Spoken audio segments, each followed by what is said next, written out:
Hey guys, this is Vikas Pathak and you're watching Analyze for you। इस video में हम झारखंड आर्थिक सर्वेक्षण झारखंड इकोनॉमिक सर्वे को पूरी तरह समझने वाले हैं। सिर्फ यहाँ पे मैं रिपोर्ट ही नहीं बताऊंगा, कई सारी चीजें आपको स्पष्ट हो जाएंगी, याद हो जाएंगी। चलिए वीडियो को स्टार्ट करते हैं। यह जेपीएससी के लिए और अन्य एग्जाम के लिए बहुत इंपॉर्टेंट है। सबसे पहले समझते हैं कि आर्थिक सर्वेक्षण होता क्या है। आर्थिक सर्वेक्षण का अर्थ क्या है, देखिए कि ये पास्ट बेसिस में, मतलब पास्ट सरकार की जितनी भी नीतियां थी उसका क्या इम्पैक्ट पड़ा झारखंड पे, हम झारखंड की बात करें तो, और यदि हम केंद्र की बात करें तो पूरे देश पे, क्योंकि देश में भी एक आर्थिक सर्वेक्षण होता है। तो हम झारखंड के संदर्भ में यदि समझें तो झारखंड में पिछली जो सरकार थी या पिछला जो वित्त वर्ष था उसमें उसका क्या इम्पैक्ट पड़ा, उसकी पॉलिसीज की क्या इम्पैक्ट पड़ी, ये सारी चीजें यहाँ पे बताई जाती है, रिपोर्ट प्रस्तुत की जाती है। इसका मतलब यह हुआ कि जो आर्थिक सर्वेक्षण है वो पास्ट बेसिस पे होता है, मतलब पास्ट में क्या हुआ वो सारी चीजें यहाँ पे हमें पता चलती है। मगर जब हम बजट की बात करते हैं तो बजट में क्या होता है कि फ्यूचर में क्या प्लानिंग है सरकार की, वो पता चलता है बजट में। ये सबसे इंपॉर्टेंट है, आपसे एग्जाम में पूछा जा सकता है। तो यहाँ से हम ये चीजें हम समझ गए। अगली चीज कि इसे जारी कौन करता है, तो हम पहले केंद्र की बात करेंगे फिर झारखंड में आएंगे, तो चीजें आपको स्पष्ट हो जाएंगी, क्योंकि यहीं से क्वेश्चन पूछा जाएगा और कंफ्यूज कर जाएंगे आप। तो सबसे पहले हम केंद्र की बात करें, भारत सरकार की बात करें, तो ये बनाता कौन है कि इस दस्तावेज को आर्थिक मामलों के जो विभाग है, डिपार्टमेंट ऑफ इकोनॉमिक अफेयर्स, जिसे हम शॉर्ट में डीईए कहते हैं, उनके आर्थिक प्रभाग द्वारा सीईए के मार्गदर्शन में बनाया जाता है। सीईए कौन है, तो सीए का मतलब होता है चीफ इकोनॉमिक एडवाइजर, जिसे हम हिंदी में कहते हैं मुख्य आर्थिक सलाहकार। फिलहाल वो है हमारे डॉक्टर कृष्णमूर्ति सुब्रमण्यम जी। तो इनकी अध्यक्षता में कहें या इनके मार्गदर्शन में ये जो डिपार्टमेंट है, डिपार्टमेंट ऑफ इकोनॉमिक अफेयर्स, वो बनाता है, क्या बनाता है, तो आर्थिक सर्वेक्षण। बार बार याद रखेंगे, मैं अभी केंद्र की बात कर रहा हूं, अभी आप चीजें स्पष्ट करेंगे क्योंकि यही ऑप्शन में रहेगा आपका। हो सकता है कि झारखंड में पूछ दिया कि झारखंड का जो आर्थिक सर्वेक्षण है वो कौन जारी करता है, और ऑप्शन में दे दिया डीईए, गलत हो जाएगा, ठीक है, इसलिए मैं बता रहा हूं चीजों को। समझते हैं आगे। आर्थिक सर्वेक्षण को कौन अनुमोदित करता है, मैं अभी केंद्र की बात ही कर रहा हूं अभी, ठीक है, सिर्फ केंद्र की मैं भी बात कर रहा हूं। तो इसे वित्त मंत्री द्वारा अनुमोदित किया जाता है। झारखंड में भी, मतलब प्रदेश की सरकार में भी, राज्य सरकार भी वित्त मंत्री ही इसे अनुमोदित करते हैं, ठीक है। तो केंद्र और राज्य दोनों में सेम है। आगे, पहला आर्थिक सर्वेक्षण जो हुआ था केंद्र सरकार का, वो 1950 से 51 के बीच हुआ था, ठीक है। और ये 1964 तक इस दस्तावेज को बजट के साथ प्रस्तुत किया जाता था, मतलब कि जो आर्थिक सर्वेक्षण है वह बजट है, दोनों एक साथ प्रस्तुत किया जाता था। मगर अभी क्या है, अभी बजट प्रस्तुत करने के एक दिन पहले जो है आर्थिक सर्वेक्षण प्रस्तुत किया गया है या जाता है। आप समझ ही रहे हैं चीजों को कि बजट जब पास होगा उसके एक दिन पहले ये पास किया जाता है। ये केंद्र में भी यही होता है, राज्य में भी ऐसा ही होता है। अब आर्थिक सर्वेक्षण किसने अनुमोदित किया है, पहला सवाल यहाँ पे, तो ये वित्त मंत्री ने अनुमोदित किया है। तो चाहे झारखंड हो चाहे वो केंद्र हो, दोनों ही कंडीशन में इसे वित्त मंत्री अनुमोदित करता है। तो बनाता है सीए, चीफ इकोनॉमिक एडवाइजर की अध्यक्षता में ये जो है बनाया जाता है, मगर अनुमोदित कौन करता है, पास करने का काम जो है वो वित्त मंत्री करते हैं, जो हमारे वित्त मंत्री अभी हैं डॉक्टर रामेश्वर उरांव, झारखंड के। झारखंड में जो आर्थिक सर्वेक्षण हुआ, वो जो रिपोर्ट है उसमें 432 पेज है टोटल, और ये जो पब्लिशिंग डेट है इनकी, ये 2 मार्च 2021 को पब्लिश की गई, मंगलवार का दिन था। झारखंड आर्थिक सर्वेक्षण किसने तैयार किया है, तो ये तैयार किया है सेंटर फॉर फिस्कल स्टडी। देखिए मैंने अभी जो बताया था सीईए, ठीक है, जैसा कि यहाँ पे आप देख रहे हैं, पीछे मैंने बताया था, यहाँ पे आप देख लें, डिपार्टमेंट ऑफ इकोनॉमिक अफेयर्स। तो डीईए ने ये जो केंद्र का जो आर्थिक सर्वेक्षण है वो बनाया, मगर राज्य में हम बात करें झारखंड की, तो ये कौन बनाया है, तो इसने सेंटर फॉर फिस्कल स्टडी, जिसे हम हिंदी में कहते हैं राजकोषीय अध्ययन केंद्र, इसने इसे बनाया है। अब आगे करते हैं बात। यह योजना एवं वित्त मंत्रालय department of planning come finance के अंतर्गत काम करता है, मीन्स इसके अंतर्गत ये काम करेगा, ठीक है, मीन्स ये मेन है, इसके अंतर ये सबऑर्डिनेट बॉडी के तरह ये काम करता है। अगला, मुख्य बातें यहाँ से, काफी सारे मुख्य बातें यहाँ पे मैं कहूंगा जो कि एग्जाम पर्पज से बहुत इंपॉर्टेंट होगा, कई सारे डाटा के यहाँ पे हम डिस्कस करेंगे। सरकारी स्कूल की हम बात करें तो 2016-17 में राज्य में 49,000 स्कूल थे, यही 19-20 में घटकर ये 45,000 हो गई। सोचिए 4,000 जो है स्कूल वो घट गए। पॉपुलेशन बढ़ रही है मगर स्कूल की संख्या घट रही है। कितनी खराब कंडीशन है झारखंड की आप समझ सकते हैं। 16% स्कूलों में सिर्फ एक शिक्षक है और यहाँ पे नियोजन नीति रद्द पे रद्द हो रही है। 43% स्कूलों में 2 शिक्षक हैं, ये भी आप समझ रहे हैं, और 15% स्कूलों में 4 से 5 शिक्षक हैं। मतलब मात्र 15% जो स्कूल है उसमें थोड़ा बहुत कंडीशन ठीक है। अगला, सरकारी नौकरी की हम बात करें तो जो शेड्यूल कास्ट है, अनुसूचित जो जाति है, वो 3.49% सरकारी नौकरियों में है, जबकि एसटी जो है वो 5.09% है। एसटी का मतलब शेड्यूल ट्राइब मीन्स अनुसूचित जनजाति। मनरेगा की हम थोड़ा बात कर लेते हैं, यहाँ पे इंपॉर्टेंट, हमेशा एग्जाम में पूछा जाएगा और इस रिपोर्ट में क्या कहा गया मनरेगा के बारे में उसको डिस्कस करेंगे। मनरेगा का फुल फॉर्म आपको पता है, महात्मा गांधी राष्ट्रीय रोजगार गारंटी अधिनियम। जनवरी 2021 तक मनरेगा के तहत 961 लाख से अधिक मानव दिवस सृजित किए गए हैं। आपको पता है कि मनरेगा में 100 दिन का काम मिलता है, तो वो जो दिन है उसे मानव दिवस यहाँ कहा गया है। मतलब टोटल जो मानव दिवस, टोटल जो दिन यहाँ पे दिया गया 961 लाख से अधिक मानव दिवस सृजित किए गए हैं, मतलब रोजगार दिए गए थे।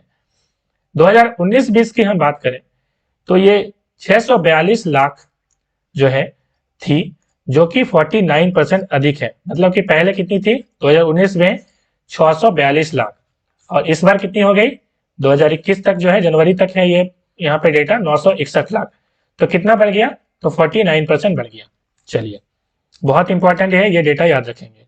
मनरेगा के तहत 9.2 दिव्यांगों ने काम किया। सबसे इंपॉर्टेंट 9.2 जो दिव्यांग है, जो हैंडीकैप्ड है उन्हें दिव्यांग कहा जाता है, आपको पता होगा। तो 9.2 जो है 1000 दिव्यांगों ने इसमें काम किया। चलिए, अब थोड़ा सा हम बैकग्राउंड में चलते हैं कि आखिर ये मनरेगा की हिस्ट्री क्या है, एग्जाम में पूछा जाता है। तो महात्मा गांधी राष्ट्रीय रोजगार गारंटी अधिनियम, जिसे मनरेगा हम कहते हैं, भारत में लागू एक रोजगार गारंटी योजना है। इसमें रोजगार दिया जाता है, आपको पता ही है। और सबसे इंपॉर्टेंट चीज यहाँ पे आप समझेंगे कि ये 100 दिन का इसमें काम दिया जाता है, ठीक है। और शुरू में इसे क्या किया जाता है, इसका जो नाम था वो नरेगा था, मगर अब नाम चेंज करके क्या किया गया, मनरेगा, मतलब इसमें एम लगा दिया गया। पहले नरेगा था, इसमें एम लगा के महात्मा गांधी इसमें ऐड कर दिया गया।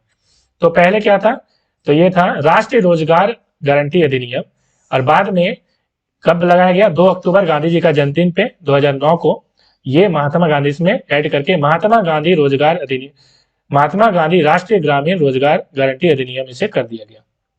चलिए, अब सबसे इंपॉर्टेंट यहाँ पे और एक है पाइप वाटर सप्लाई। एग्जाम में पूछा गया है, बहुत बार जेपीएससी में पूछा गया है इससे, ठीक है, तो इसको बहुत इंपॉर्टेंट से देखेंगे।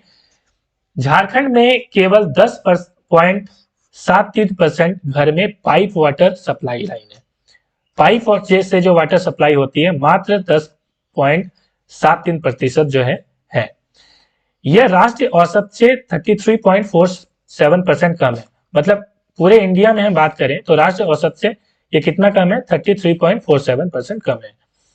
आगे 54.08 लाख घरों में से 5.50 लाख घरों में पाइप से जलापूर्ति हो रही है। आप सोचिए 54 लाख घर की हम बात करें झारखंड में, तो मात्र इसका 10% आप निकाल लीजिए, 10.73%, देखिए इतना ही आएगा 5.50। मैंने कहा ना कि 10% पाइपलाइन जो है वो वाटर सप्लाई है, पाइप वाटर सप्लाई है, राइट।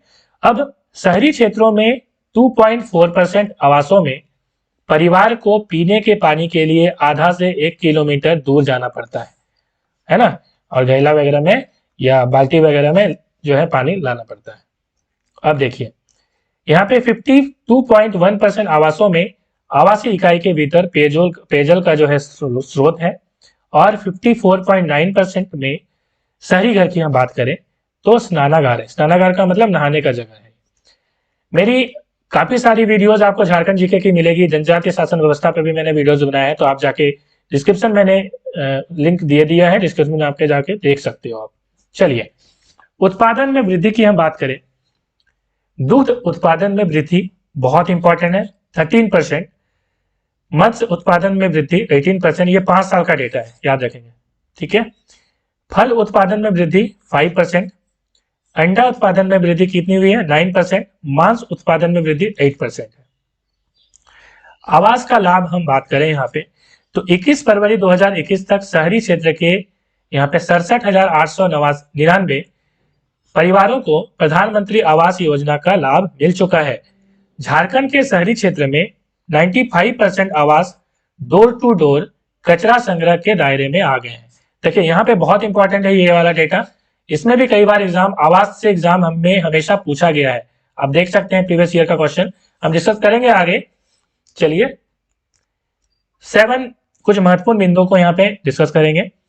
दिसंबर 2020 तक 17,921 विक्रेता शहरी क्षेत्रों में फुटपाथ पर दुकान चलाते हैं। फुटपाथ पे जो ये लोग दुकान चलाते हैं कितना? 17,921, जिसमें से 1,095 को आईडी कार्ड मिल गया है। ठीक है, चलिए प्रधानमंत्री स्वनिधि योजना के लिए लक्षित लाभुकों की संख्या 39,400 है। प्राप्त आवेदनों की कुल संख्या में से 43.4% के ऋण स्वीकृत कर लिए गए हैं। इसमें एक ऋण जो दिया जाता है जो कुछ स्वीकृत हो चुके हैं 43.4%। आगे 30% की सालाना बढ़ोतरी, ये मेडिकल टूरिज्म की हम बात करते हैं तो ये 30% की इसमें सालाना बढ़ोतरी हो रही है। और ये जो आपको पता होगा कि चेन्नई जो है हमारे भारत में ये हेल्थ कैपिटल है और यहाँ पे जो मेडिकल टूरिज्म है वो 45% है। ठीक है, तो ये चीज को आप ध्यान रखेंगे, तो ये स्थिति बहुत खराब नहीं है। आगे खनिज रॉयल्टी की हम बात करें तो धनबाद में ये 563.73 करोड़, चाईबासा में 497.74 करोड़ और चतरा में ये 274.13 करोड़ रुपीज है। ये भी बहुत इंपॉर्टेंट डेटा, सारी डेटा यहाँ पे बहुत इंपॉर्टेंट है। राजस्व प्राप्ति की हम बात करें तो 2019-20 में ये आप यहाँ पे देख सकते हैं, ये इसका डेटा है और 2018-19 में इसका डेटा डिफरेंस जो है मतलब 19-20 में ये है और 18-19 में जो है ये था, तो दोनों को माइनस करेंगे आप पाएंगे 2,265.44 करोड़ का जो है एक साल में ये डिफरेंस हुआ है। राइट, और आप देख रहे हैं कि बढ़ा है, इंक्रीज हुआ है। चलिए गांव में शौचालय 41% ग्रामीण क्षेत्र शौचालय नहीं है। 41% जो ग्रामीण क्षेत्र है उसमें शौचालय नहीं है। अब पूछा जाएगा पलट के क्वेश्चन कि कितना में शौचालय है, तो 100 में यदि हम माइनस कर दें 41 को आपको कितना मिलेगा? 59%। मतलब 59% में गांव में जो है ग्रामीण क्षेत्र में क्या है? शौचालय है। चलिए 8% जो शहरी क्षेत्र है वहां शौचालय नहीं है। इसका मतलब कितने परसेंट में है? तो 92%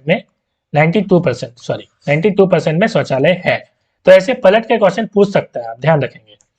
प्रति व्यक्ति आय के मामले में झारखंड का जो नंबर है वो 27th पोजीशन है। सोचिए कितना खराब कंडीशन है। मगर थोड़ी सी यहाँ पे कंडीशन इसलिए थोड़ा सा अच्छा आपको फील होगा कि बिहार से हम थोड़ा सा अव्वल हैं।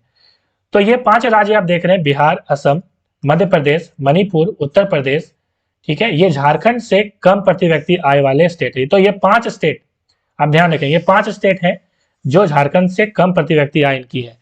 अब सवाल उठता है सबसे ज्यादा प्रति व्यक्ति आय कौन से स्टेट का है? तो ये गोवा है, याद रखेंगे।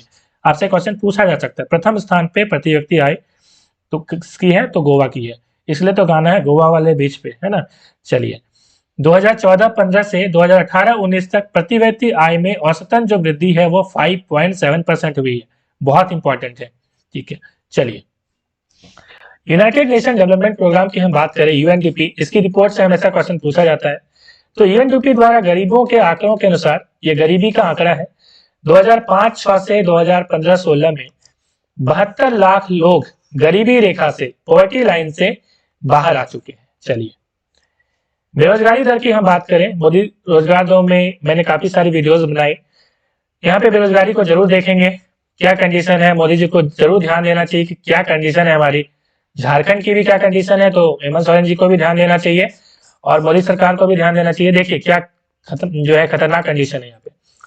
17-18 में बेरोजगारी जो दर थी 8.1% और 18-19 में बेरोजगारी दर 5.5% और 2020 में मई की हम बात करें कोविड-19 के समय में ये जो बेरोजगारी दर बढ़ के कितनी हो गई थी? 59.2%। तो क्वेश्चन यदि आपसे इस तरह से पूछा कि कोविड-19 के समय में हमारे झारखंड की बेरोजगारी दर, झारखंड की मैं बात कर रहा हूँ, ठीक है, तो वो कितनी थी? 59.2% थी।